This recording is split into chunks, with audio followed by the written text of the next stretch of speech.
Hey YouTubers, and welcome back to Tony the Technician channel. And today we're going to be going into part one of my 2021 toolbox tour, and that is going to be of the Husky 52-inch flat black toolbox. There are a couple different variations of this toolbox. I've done an in-depth review on just the toolbox itself. If you want to go ahead and check that out, I go over all the measurements, depths, and features that it has. And I've done toolbox tours, and as I grow every year, I try to do a video to update you guys on all the tools that I used, anywhere from cheap, budget-friendly tools to mid-range tools to professional grade tools. I have a little bit of everything, and I've upgraded over the years, so I like to share it with you guys. So I hope you guys enjoyed that, and then I'll have part two on the Matco toolbox over there. So if you guys don't know my story, I'd do one toolbox tour, but it would be a long video. After getting out of the Army, I went to college for automotive technology, and I used the SGLI bill, so it paid for that toolbox as well as a lot of Matco tools. Then after I got done with college, I did my internship with the NHRA, Don Schumacher Racing, got a job there. All of my tools were provided to me that I used at work, so I didn't even need to take that to work. So it is now a home box, and it's basically just an overflow and doubles of some of the things that I have, but I just can't get myself to get rid of all of it. You never know when you're gonna need it.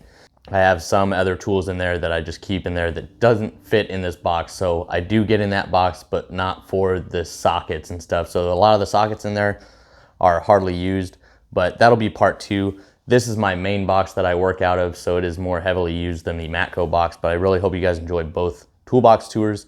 And if there's anything that I forget to mention, or there's any information you want on a specific tool, please let me know down in the comments, as well as 90% of these tools are going to be linked down in the description. As long as I've been happy with them, they'll be down there for you guys underneath the tools link. So if you guys enjoy, please make sure to hit that thumbs up, leave a comment down below of your guys' thoughts or any information you would like. And as always, subscribe if you're not a subscriber. Let's get into this. So here is the Husky 52-inch flat black toolbox. I have the top portion open. It is two sections here. Once again, if you guys want to see the review on just the toolbox, go ahead and check that out. It's on my channel. I posted a couple years ago, but we'll start from the top and work our way down. So overall, I've really enjoyed the toolbox. It's been great for home use. It's probably good in the professional field, at least for a little while until you can afford to upgrade. But this entire back strip is a magnet. I have the Astro Pneumatic light up here. The Tekton USA made punches, just some caliper hooks from OEM Tools, and then a miscellaneous brand I don't know. It does have power strips on both sides where I keep all of my chargers and everything plugged in, and then just some models from the racetrack.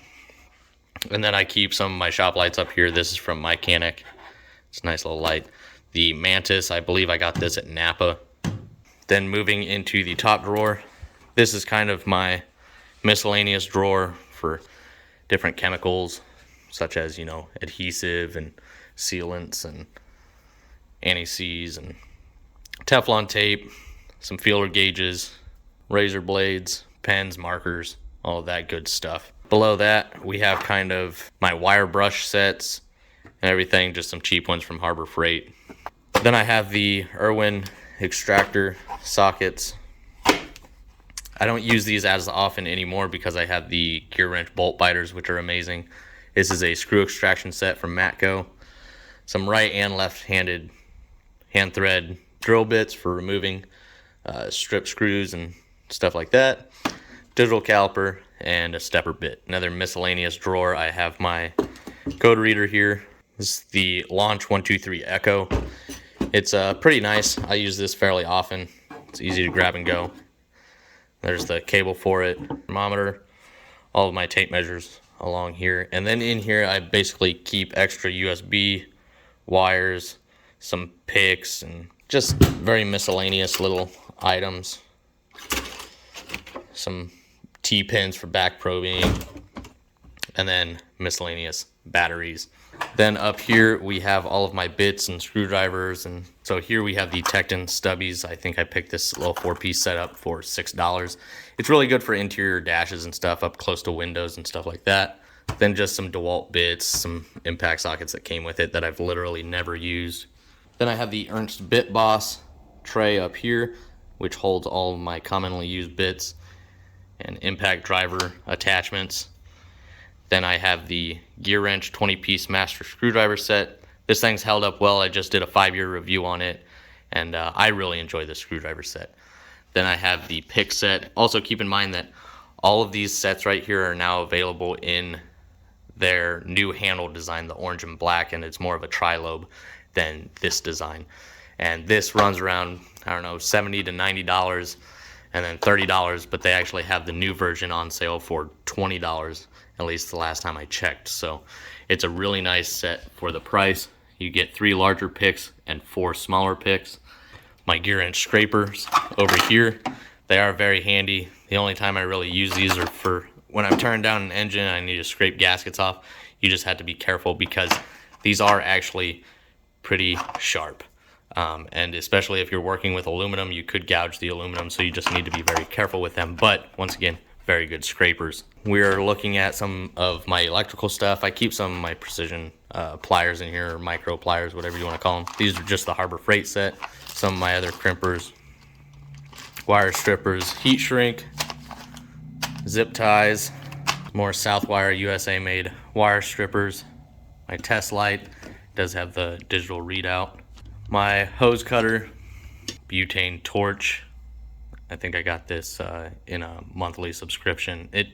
It's okay. It likes to go out during use. Some electrical tape, electrical connectors, and heat shrink. 3M double-sided tape, and just some plugs and wiring. And then the last main drawer for the top half of the toolbox is going to be my pliers drawer. I have some of my pliers at work right now, so it's not everything. But I have some Milwaukee locking pliers, Dewalt and Boss Stitch, tongue and groove pliers, the Knipex Cobras. Yes, it's Canipex. Watch a video on it. The Tekton tongue and groove, made in the USA. Knipex Pliers wrench, Fujiya. It's a Japan brand. Basically the same thing. Pliers wrench. Harbor Freight long reach hose pliers. I use this more for electrical connectors. Tekton's old diagonal side cutters, long reach. They no longer sell these. The Tekton long reach duck bills. These are actually really nice. They got cross hatching in the teeth. Harbor Freight's long reach pliers. The Gearwrench Double X pliers. Then the Canipex long reach pliers. These things are fantastic. I think the set of 2 straight and angle nose is $70, so not terrible as far as Canipex. It's some of the best pliers I've ever used. Some more Fujiya Japan-made pliers. Nice thin slip joints here. Then I have some Channellock slip joints, SK slip joints. Then I have the Tekton slip joints, made in the USA, Snap-on slip joints. Then I have like my van pliers, different screw extraction pliers, needle nose, standard slip joints, Fujiya version of them. And then my oil filter pliers. Then moving to the other side real quickly, I have some AN adjustable wrenches, the Knipex bolt cutters. Absolutely love these things. Some Channellock lineman pliers, Fujiya lineman pliers. Don't really use lineman pliers, but I do keep a couple pair just in case.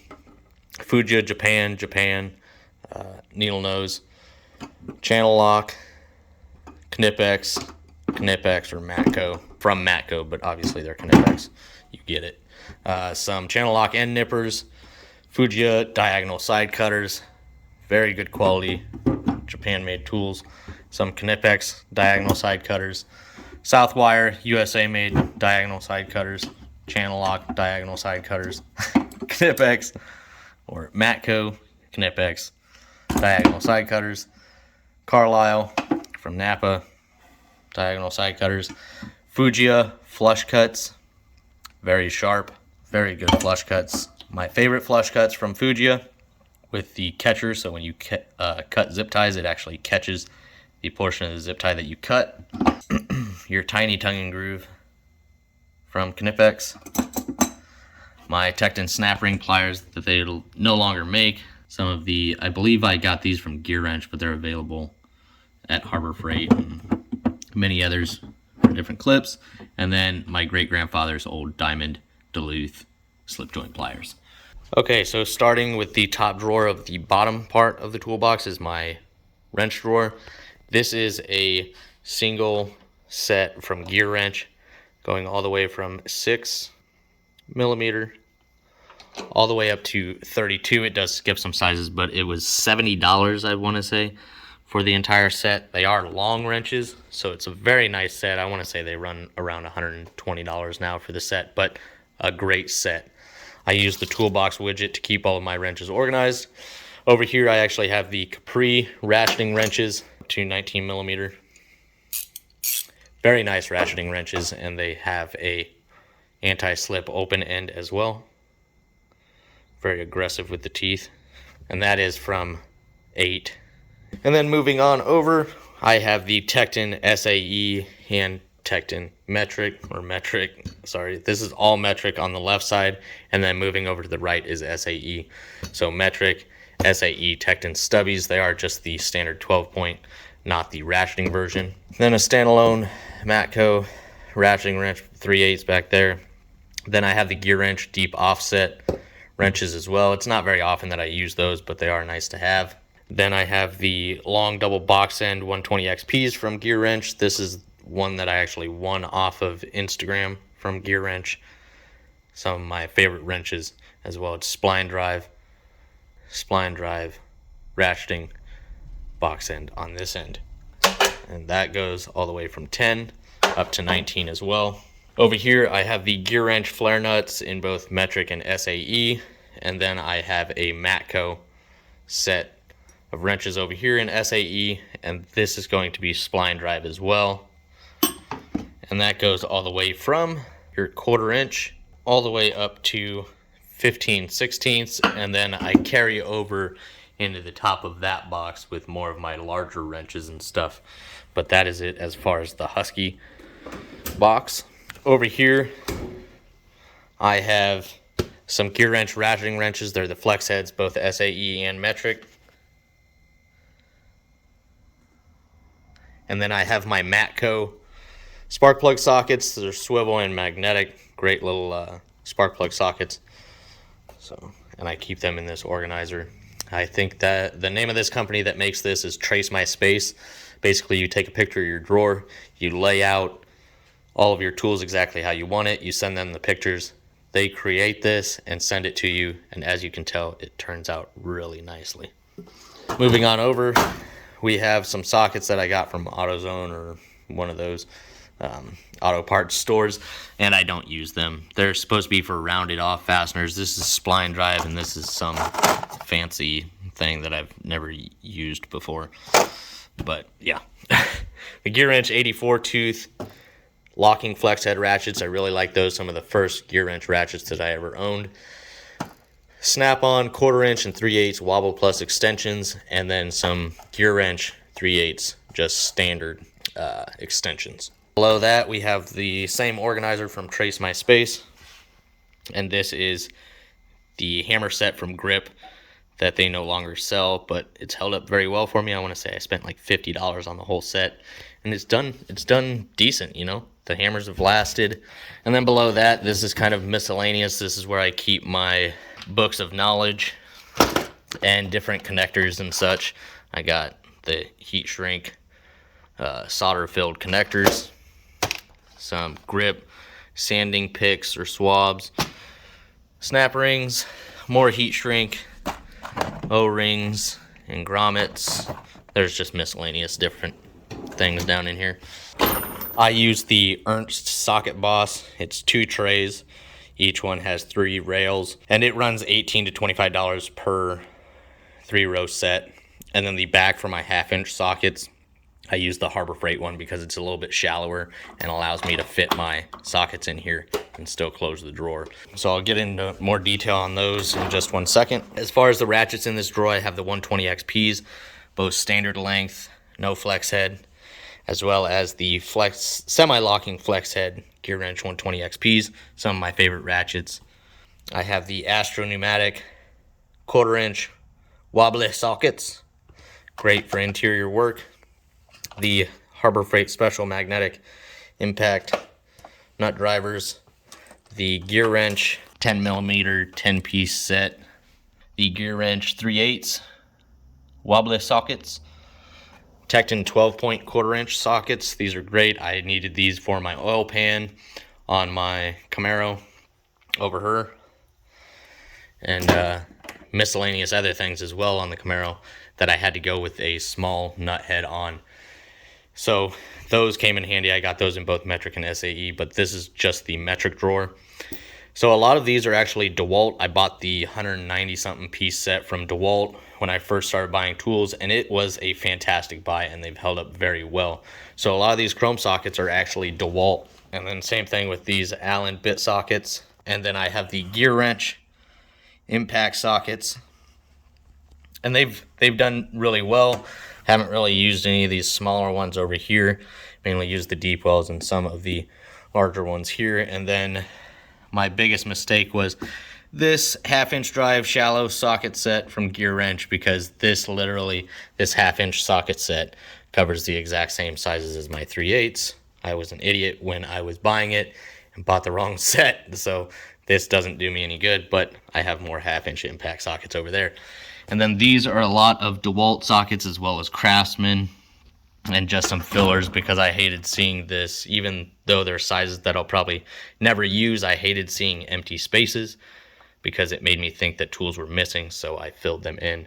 Some Torx and Allens, Gearwrench universal sockets in SAE, the Tekton 12-point 1/4-inch SAE.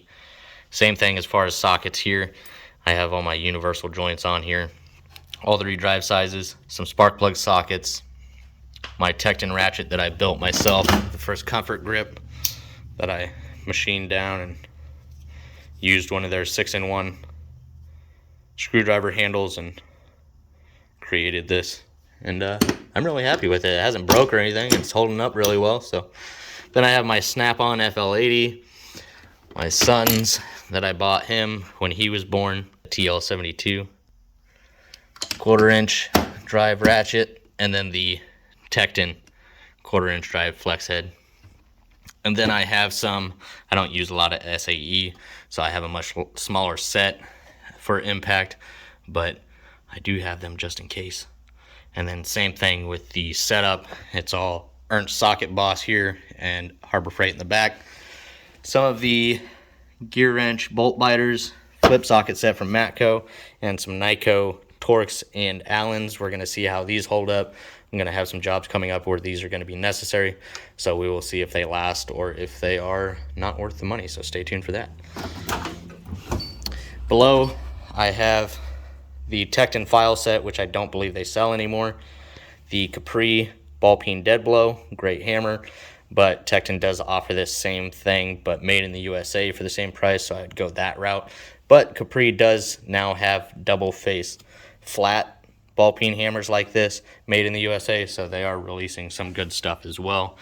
The Tekton brass hammer, Mayhew brass punches, Tekton punch and chisel set. They no longer sell this one either, and you guys saw that I have their other punch and chisel set that is now made in the USA.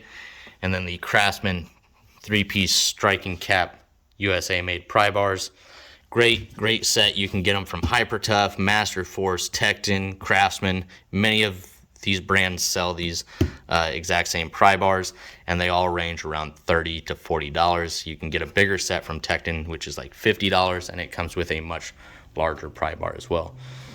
And then moving into the last drawer is my specialty drawer. So I have my no-spill coolant funnel from OEM Tools, Matco 1/2-inch breaker bar, Matco 1/4-inch body, 3/8 drive, torque wrench, Tekton 3/8 torque wrench, Matco 1/2-inch torque wrench, all click style. And then I have a pickle fork set down there, my bore scope, my harmonic balance puller, lug nut socket set. Not very often that I use them, but they are handy when working with very nice rims and tight tolerances. My Wen Dremel, I think I paid $20, $25 for this thing 5 years ago, and it's been fantastic. Sensor socket sets for oxygen sensors and miscellaneous sensors like that. This is my Matco tap and die set. Quick disconnect set for fuel lines and AC lines. Compression tester, brake bleeder. It's a cheap brake bleeder. It's horrible. Noid lights, don't really use those anymore. A pulley puller and a seal driver. And then here I have my Matco rethread kit. So that is it. If you guys want to see videos on any of these range from professional brand all the way down to cheap Amazon brands. So if you want to see videos on any of those, please let me know. And I hope you guys enjoyed. If you guys did, please make sure to hit that thumbs up, leave a comment down in the comment section. And as always, subscribe if you're not a subscriber. Stay tuned for part 2 for when we move into the Matco 5-drawer tool cart.